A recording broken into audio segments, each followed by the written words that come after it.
नमस्कार विद्यार्थी मित्रांनो. महिला व बाल विकास विभाग अंगणवाडी पर्यवेक्षिका सेविका भरती याविषयीची माहिती आपण पाहणार आहोत. पात्रता, अभ्यासक्रम आणि यश मिळवण्याची संपूर्ण रणनीती यामध्ये पाहूया. मोठी जाहिरात आहे, मोठी संधी आहे. महिला उमेदवारासाठी विशेषतः शासकीय नोकरीचं स्वप्न साकार करण्याची हीच वेळ आहे. आता लक्षात ठेवा, एकूण पद आणि राज्यभरात मोठ्या संख्येनं पदभरती भरण्याची प्रक्रिया ही सुरू होणार आहे. यामध्ये लक्षात ठेवा की अंगणवाडी पर्यवेक्षकाची रिक्त पदं ही 3148 आहेत. म्हणजे विभागाअंतर्गत पर्यवेक्षका पदासाठी मोठ्या प्रमाणात भरती केली जात आहे आणि ही एक अत्यंत मानाची सरकारी नोकरी आहे. आता सर्वात महत्त्वाचं लक्षात ठेवा की अंगणवाडी मुख्य सेविका रिक्त पदं यामध्ये प्रशासकीय जबाबदारीमध्ये लक्षात ठेवा की अंगणवाडी मुख्य सेविका पद हे प्रशासकीय दृष्टिकोनातून महत्वाचं असून त्यासाठी 751 पदाची ही भरती होणार आहे. आणि यामध्ये लक्षात ठेवा की एकूण रिक्त तपशील जर बघितला गेला तर 3148 अंगणवाडी पर्यवेक्षिका ही सर्वात मोठी पदसंख्या आहे आणि 751 ही अंगणवाडी मुख्य सेविका म्हणजे शासकीय सेवेतलं महत्वाचं पद. दोन्हीची जर आपण बेरीज केली तर जवळजवळ 3900 प्लस जागांसाठीची ही भरती प्रक्रिया ही होणार आहे. आता लक्षात ठेवा या विभागाच्या ओळखीच्या संदर्भाबद्दल लक्षात ठेवा की महिला व बाल विकास विभाग आहे. यामध्ये सर्वात महत्त्वाचं लक्षात ठेवा याचा उद्देश काय? महिलांचं सक्षमीकरण करणं, बालकांचं पोषण आणि आरोग्य सुधारणं, विविध शासकीय योजनांची अंमलबजावणी करणं आणि अंगणवाड्यांचं प्रभावी नियंत्रण करणं. आता महिलांसाठी विशेष संधी काय आहे तर केवळ हे महिलांसाठी आहे. या पदासाठी केवळ महिलाच उमेदवार पात्र आहेत, त्यामुळे स्पर्धा ही मर्यादित आहे. शासकीय सुरक्षिततेच्या संदर्भाबद्दल लक्षात ठेवा शासकीय नोकरी आणि आकर्षक पगार आणि सामाजिक प्रतिष्ठा यामधून मिळते. यामध्ये लक्षात ठेवा कामाचं स्वरूप ग्रामीण आणि शहरी भागात बालकांच्या प्रगतीसाठी काम करण्याची एक संधी आहे. आता अंगणवाडी पर्यवेक्षिका याची पद, कर्तव्य आणि जबाबदाऱ्या याबद्दल माहिती पाहू. आता लक्षात ठेवा की पर्यवेक्षकाची नेमकी कामं काय असतात. तर अंगणवाड्याचं कामकाज तपासणं म्हणजे दैनंदिन हजेरी, पोषण, आहार वाटप हे व्यवस्थित होतो का यावर लक्ष देणं. दुसरा योजनांची अंमलबजावणी म्हणजे शासनाकडून येणाऱ्या नवनवीन योजनांची माहिती तळागाळापर्यंत पोहोचवणं. मार्गदर्शन मध्ये जर बघितलं गेलं की अंगणवाडी सेविका आणि मदतनीस यांच्या कामात मदत आणि मार्गदर्शन करणं, अहवाल सादर करणं म्हणजे वरिष्ठ कार्यालयास कामाचं मासिक आणि वार्षिक अहवाल पाठवणं. कार्यक्षेत्र आणि स्वरूपाच्या संदर्भाबद्दल लक्षात ठेवा की पर्यवेक्षका पदावर काम करत असताना तुम्हाला अंगणवाड्याला भेट द्याव्या लागतात. बालकांचं कुपोषण कमी करणं आणि गरोदर मातांना मार्गदर्शन करणं हे महत्वाचं काम आहे आणि हे थेट पद ग्रामीण भागाशी जोडलेलं आहे. आता निवडीचे 2 मार्ग आहेत. एक आहे सरळ सेवा भरती आणि दुसरा विभागीय पदोन्नती.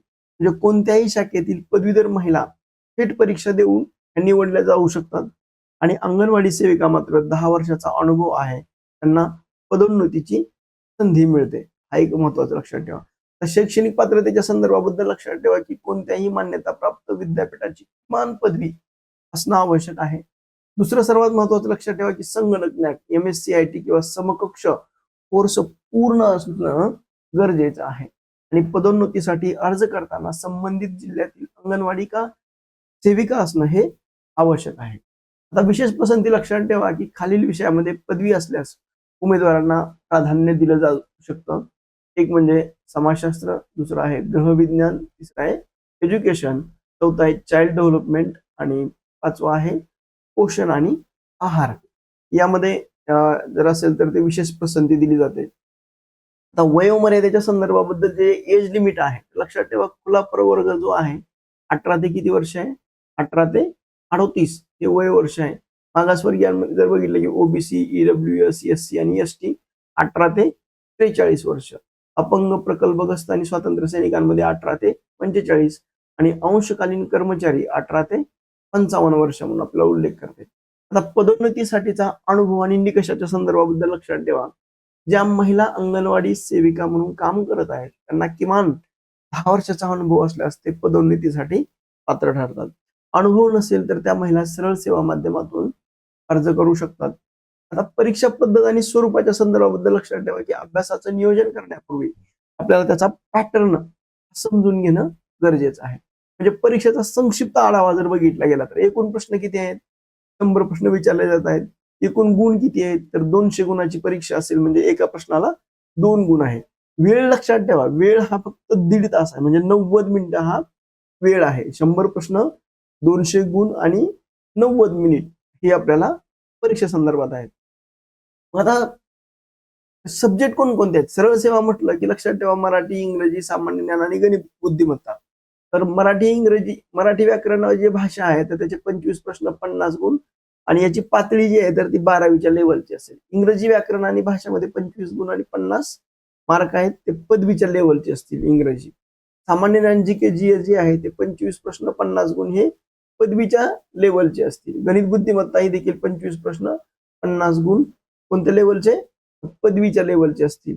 आणि सर्वात महत्वाचं लक्षात ठेवा की मराठी व्याकरणाचा ज्यावेळेस तुम्ही अभ्यास करताय त्यावेळेस शब्दसंग्रह असतील, शब्दसंग्रहामध्ये समानार्थी शब्द, विरुद्धार्थी शब्द, म्हणी असतील, वाक्प्रचार असतील, काळ आणि प्रयोगाचे प्रकार असतील, संधी, समास, उतारा आणि त्यावरील प्रश्न, शुद्ध लेखनाचे नियम याबद्दल असू शकतं. इंग्लिश ग्रामरमध्ये parts of speech, tense and voice, vocabulary, त्याच्यानंतर डायरेक्ट आणि indirect speech, common errors, sentence, comprehension, paragraph, म्हणजे या पद्धतीने तुम्हाला अभ्यास करायचा. जीकेजीएस मध्ये लक्षात ठेवा की चालू घडामोडी असतील, भारतीय राज्यघटना आणि प्रशासन, भूगोलामध्ये विशेषतः महाराष्ट्र, इतिहास, सामान्य विज्ञान आणि आर्थिक विकास याबद्दल आहे. गणित बुद्धिमत्ता याबद्दल जर बघितलं गेलं तर लसावी, मसावी, त्याचे सरासरी, टक्केवारी, नफा, तोटा, काळ, वेळ, वेग, त्याच्यानंतर संख्या मालिका, अक्षर मालिका, नातेसंबंध, दिशाज्ञान, वेन आकृत्या हे त्यामध्ये येतात. तांत्रिक आणि विशेष माहितीमध्ये लक्षात ठेवा की बालक पोषण आणि शासकीय योजना ह्या तुम्हाला माहित असणं गरजेचं आहे. म्हणजे बालकांच्या वाढीसाठी लागणारे महत्वाचे घटक कोणते आहेत? कुपोषण रोखण्यासाठी देण्यात येणारा पोषण कोणता आहे? आहार यावर प्रश्न विचारले जातात. जीवनसत्व आणि खनिजे, त्याचा समतोल आहार आणि बालकांच्या वाढीचे टप्पे. सर्वात महत्वाचं लक्षात ठेवा की परीक्षा केंद्र आणि राज्य सरकारच्या योजना त्या तुम्हाला तोंडपाठ असणं गरजेचं आहे. म्हणजे पोषण अभियान कशासाठी आहे? कुपोषण मुक्तीसाठी आहे. मुख्यमंत्री माझी लाडकी बहीण योजना ही महिला आर्थिक सक्षमीकरणासाठी आहे. मिशन शक्ती ही महिला सुरक्षा आणि विकासासाठी आहे. मिशन वात्सल्य हे अनाथ बालकासाठी मदत आहे. बाल संजीवनी आहे तर ही आरोग्य तपासणी कार्यक्रम आहे. अमृत आहार योजना ही कुपोषित बालकांसाठी आहार योजना आहे. आता लक्षात ठेवा की महत्वाचे कायदे, बाल विवाह प्रतिबंधक कायदा, त्याची तरतूद काय आहे आणि त्याची शिक्षा काय आहे. कौटुंबिक हिंसाचार प्रतिबंधक कायदा महिलांसाठीचं संरक्षण आहे. जुवेनाईल जस्टिस हे बालकांचं संरक्षणासाठी आहे. पोक्सो जो कामाच्या ठिकाणी होणारा छळ आहे त्याबद्दल आहे. कॅल्क्युलेशन आणि नियोजनाच्या संदर्भाबद्दल लक्षात ठेवा की वेळेचं गणित दररोज किमान 4 ते 5 तास तुम्ही अभ्यासासाठी काढात. आणि विषयानुसार जर बघितलं की कठीण विषयांना विशेषतः गणित जो आहे तर त्याला जास्त वेळ द्या. जे काही आठवडाभर वाचलं त्याची रविवारी उजळणी करा आणि सराव परीक्षा दर आठवड्याला एक टेस्ट पेपर हा सोडवा. आता चालू घडामोडीबद्दल जर बघितलं गेलं तर योजना, नवीन कायदे, पालकांशी संबंधित चालू घडामोडी विशेष भर द्या. बातम्यांचं नियमित वाचन करा आणि मागील 6 महिन्यातील घडामोडी ह्या महत्वाच्या. यामध्ये लक्षात ठेवा की ही महिलांसाठी प्रत्येक महिलांना स्वावलंबी असावं हेच आमचं ध्येय आहे. योग्य मार्गदर्शन तुम्ही हे पद मिळवू शकता. संधीचं सोनं करायला विसरू नका. वेळ आलेली आहे, आपण अभ्यास करावा. तुम्हाला जर हा व्हिडिओ आवडला तर तुम्ही लाईक करा, शेअर करा आणि सबस्क्राईब करायला विसरू नका. थँक्यू.